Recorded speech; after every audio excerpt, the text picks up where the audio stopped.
Programang ito ay rated SPG, striktong patnubay at gabay ng magulang ang kailangan. Awang-awa nga si Tinding kay Tanggol. Napag-alaman kasi nilang may asawa na si Mokang. Matatandaan natin na si Mokang ang dahilan kaya nakulong si Tanggol. Kaya pagkatapos ng piyesta sa Quiapo ay gagawa ng paraan si Tinding para dalawin si Tanggol nang hindi nalalaman ni Rigor. Samantala, sa araw ng piyesta ng Poong Nazareno ay dito na rin magkakaalaman.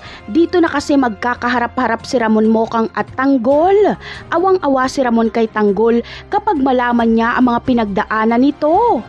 At galit naman ang mararamdaman ni Tanggol kay Ramon kapag malaman niyang pinagsamantalahan nito si Marites at ito ang asawa ni Mokang. Samantala, dito na rin magbabago ang pagtingin ni Ramon kay Monique. Malalaman kasi ni Ramon na si Monique ang naging dahilan kaya nakulong si Tanggol.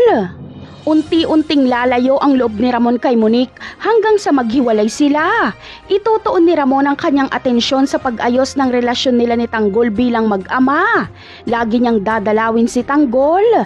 Kaya darating ang sitwasyon na magkakasabay si Ramon at Tinding sa pagdalaw kay Tanggol.